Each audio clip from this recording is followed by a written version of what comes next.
Salve, salve, vencedor! Você quer aumentar seu conhecimento e economizar tempo? Então você está no lugar certo. Inscreva-se no canal e vamos juntos em busca do nosso sucesso. O Edielson Moreira também sempre tá comentando aqui, ele tá falando aqui, ó, como investir no fundo. Eu acho que ele nunca investiu num fundo de um fundo geral, como que é o Rafa? Investir num fundo é muito simples, é muito mais fácil do que você comprar uma ação, por exemplo, que você tem que abrir o home broker, você comprar uma ação, e aí tem a questão do imposto de renda, enfim. Para você comprar um fundo é só você abrir a conta numa corretora. Hoje são acho que mais de 17 corretoras, acho que mais que isso, e você abre em 3, 4 minutos a conta numa corretora. Rapidinho. Vai ter uma aba ali, investir, praticamente todas elas têm essa aba ali talvez no canto esquerdo, canto direito, em cima ou embaixo, e você vai ter as opções ali, geralmente fundos por classes ali. Então você vai ter fundos de renda fixa, fundos de multimercados, fundos de ações, fundos cambiais, muita gente, fundos internacionais. Então, para você escolher um fundo, que é um processo um pouco mais minucioso, hoje são mais de 19 mil fundos na indústria. Quando você abre a corretora ali, você vê, sei lá, 300, 400. Porque tem muito fundo de bancão, que são terríveis, que nem entram nas corretoras, graças a Deus. Mas então investir no fundo é muito simples. Com 3, 4 cliques você consegue investir. Agora, você fazer uma seleção correta para investir em bons fundos, em boas gestões, de acordo com o seu perfil, exige um pouco de estudo. É o que a gente trabalha na Carteira Zen nesse sentido, de indicar os melhores fundos, as melhores gestões. E eu sempre explico que quando você investe em ações propriamente, você é o técnico que está montando um time, como se fosse o Daniel gosta muito do Renato Gaúcho aí, do Flamengo, adora. Então, mas ele é apaixonado pelo Jorge Jesus, ele tá doido para trazer de volta o Flamengo. Aí sim. Então é como se fosse, quando você monta você é um técnico que monta a equipe. Você tem que saber quem tá machucado, quem vai jogar, quem não vai jogar o próximo campeonato, quem tá velho tem que se aposentar. É um trabalho muito ativo e te exige tempo, obviamente, para você fazer uma gestão com qualidade. Quando você investe em fundos, você escolhe os técnicos. Essa é a facilidade, ou seja, ao invés de você ter aquela dor de cabeça de montar a escalação da equipe e rebalancear periodicamente, você escolhe ali um Jorge Jesus, um Guardiola, um Bernardinho do vôlei, enfim, pessoas que sabem gerir bem equipes. E, na minha opinião, com certeza é muito mais fácil, tanto para simplificação, até imposto de renda, a corretora te dá tudo mastigado, você declara tudo ali em 2, 3 minutos, muito rápido, diferentemente de ações. Eu quero deixar claro que a Carteira Zen não demoniza o investimento em ações. A gente só acha que cabe na carteira de qualquer investidor. De qualquer investidor. Um percentual em fundo, sabe? A gente incentiva muito que a pessoa invista em ações naquilo que ela conheça mais. Eu trabalho no setor de varejo. Então, talvez eu conheça mais desse setor do que um gestor. Não é incomum isso. Eu trabalho no setor de construção. Eu posso sim saber mais do que um gestor sobre esse setor. Então, a gente incentiva muito que a pessoa invista direto em ações naquilo que ela conheça bem, que provavelmente ela vai ter um bom resultado, e talvez delegue uma parte do patrimônio para boas gestões que fazem isso há muitos anos e tem equipes que visitam empresas, que fazem valuations periodicamente, fazem rebalanceamento de portfólio. Então, é notório perceber que quando você escolhe técnicos para gerir a equipe, você te sobra mais tempo, como eu falei no início, e esse tempo vai fazer com que você possa viajar mais, gerar mais valor naquilo que você é bom. E, eu acho que isso é um caminho muito interessante. É um caminho interessante mesmo. Você gosta bastante também, Daniel, de fundos? Então, vou entrar aí nessa discussão de fundos, embora o especialista seja ele, porque eu quero falar duas coisas. A primeira, eu vejo que as pessoas, elas abrem a aba ali da corretora e elas escolhem os fundos que tiveram a melhor rentabilidade no último mês, nos últimos 6 meses ou nos últimos 12 meses. E aí elas vão exatamente nisso. E a pessoa tem que tomar cuidado para fazer isso, porque às vezes, talvez um fundo cambial, o dólar subiu muito no ano passado, ele estaria com uma rentabilidade absurda, e esse ano o dólar, subiu, caiu, mas se você olhar, ele está mais ou menos parecido com o ano passado. Aí talvez você vai ter uma rentabilidade ali zero. Você talvez não vai investir em nada de fundo de ações porque está caindo, mas você vai ver um fundo de criptomoeda lá que está subindo, você vai investir nele. E aí você acaba ficando com uma alocação completamente ruim. E normalmente ativos que tiveram uma alta expressiva, provavelmente eles devem estar um pouco mais caros. Então a chance deles continuarem crescendo indefinidamente existe, mas ela vai ficando cada vez mais reduzida ou mais diminuta, assim. O outro ponto que eu queria falar é o seguinte, com relação a essa questão de fundos de investimento. Vocês viram que eu falei agora, por exemplo, que eu investi num fundo de cripto. Né? Eu sempre tive muita dificuldade eu sempre achei interessante cripto, mas eu achava muito difícil para investir, né? Porque eu não sou uma pessoa tão organizada assim. Então as pessoas falavam assim, você tem que ter uma carteira, só que essa carteira tem que ser uma carteira fria, porque se não for uma carteira fria, vai entrar um hacker no teu computador e vai tomar todo o teu dinheiro. Eu falei assim, porra, é difícil, né? Porque no banco, lá na conta, tu entra em contato com o banco e fala lá, banco, roubaram meu dinheiro. Aí o banco vai lá e te ressarce. A corretora, ela tem também essas formas, né? Tem a CVM por trás, na carteira não teria. Aí tudo bem, vamos imaginar que eu queira pegar essa carteira. Aí essa carteira tem uma chave que tinha lá, se eu não me engano, 24 palavras, por exemplo. Aí eu fico falando assim, cara, mas e se acontecer alguma coisa comigo? Sei lá, eu posso nem morrer, mas vai que eu tenho uma amnésia, por exemplo. O que acontece? Eu perco esse dinheiro todo, igual eu tenho algumas histórias disso. Então eu sempre tive muito medo de botar um dinheiro grande em cripto.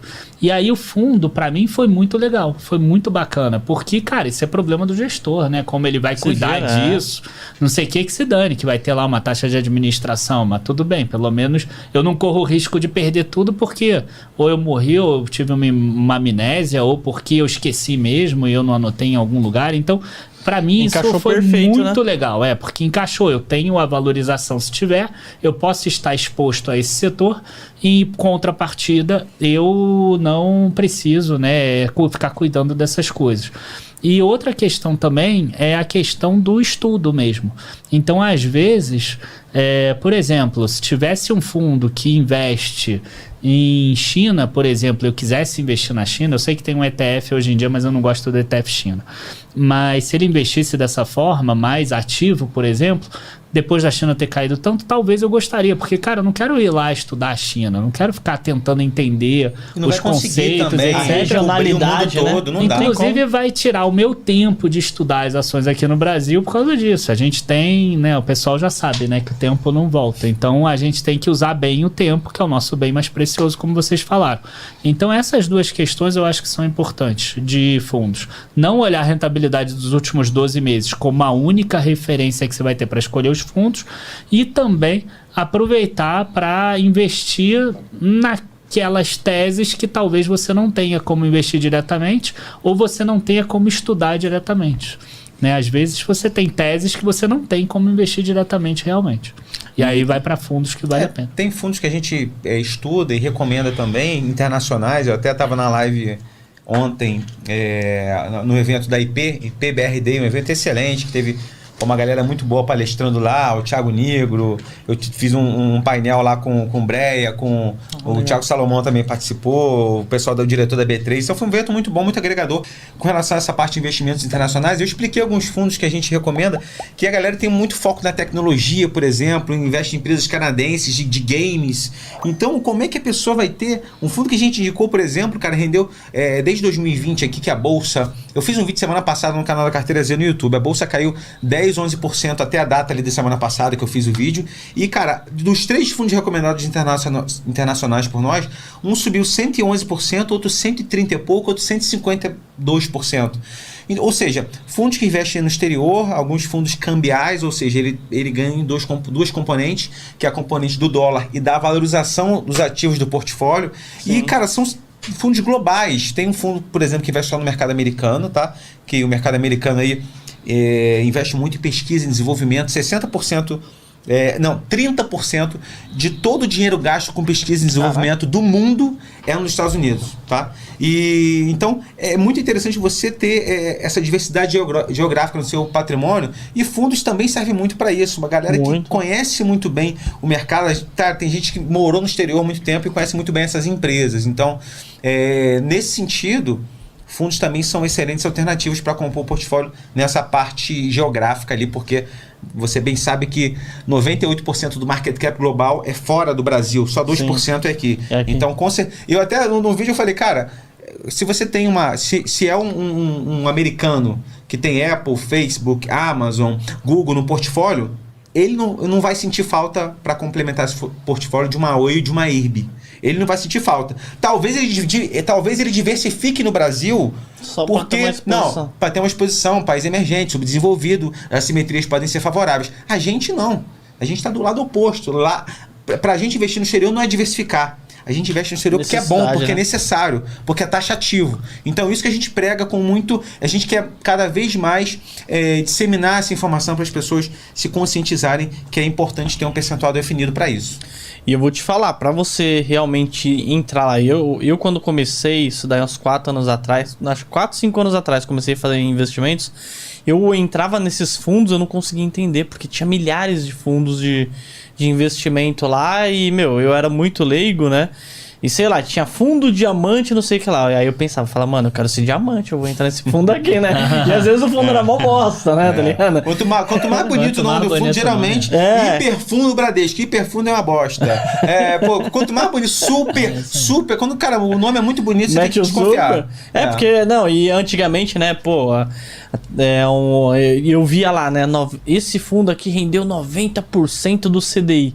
Eu olhava aquilo lá, fundo 90 top. É bom, 90 é bom. Tá rendendo 90% do meu dinheiro. Nota 9. Tá rendendo 90% do meu dinheiro. Eu vou com o caminho, vou receber 1.900. É só o CDI ser 100%. É isso aí. Exatamente. Então eu não conseguia entender, né, E você tendo ali realmente pessoas pra te indicar bons fundos, ninguém vai te passar a perna, né? Você já vai entrar bem diversificado. Então eu acho que é uma boa também para os investidores. Eu costumo dizer que o Brasil, olhando o mundo, é como se ele fosse considerado uma small cap. É isso. Excelente. Então quer dizer, se você imaginasse hoje a bolsa toda do Brasil, você investiria todo o teu dinheiro em uma small cap só? Não, com certeza não. Cara, talvez você chance de dar merda é muito talvez grande, você né? pegasse a PetroRio lá atrás, que subiu 10.000%. É uma possibilidade. Ou o PDG. Mas você poderia pegar a PDG ou a Saraiva, por exemplo. Tá, vou pegar a Saraiva que aí pronto. São duas que eu recomendei, uma para baixo e uma para cima, pronto, para ficar equilibrado. Né? Mas é óbvio que você só perde no máximo 100% e você pode ganhar 10.000%. Então, o cenário é favorável para as pessoas. Mas a gente está falando de investir só em uma. Então, você poderia escolher errado. Você poderia a probabilidade é muito grande, né, de você escolher errado. Então, quer dizer, quando você escolhe investir só no Brasil, você está escolhendo só uma small cap. E pode ser que ele dê errado. Pode ser que ele dê muito certo. A gente torce para que ele dê muito certo. Então, faz diferença, sim, né? Como ele falou, é taxativo que a pessoa invista também no exterior. Salve, salve, família! Você quer aprender lições valiosas e fazer o melhor investimento da sua vida, mesmo com pouco dinheiro? Então veja o primeiro link da descrição. Vocês aí que assistiram, ficaram com a gente até agora, obrigado pela moral, obrigado por acompanhar. O mais importante de tudo é você se inscrever no canal e deixar o like, porque pra você saber quando vai ter o próximo, etc e tal, aquele mesmo de sempre. E é isso, rapaziada.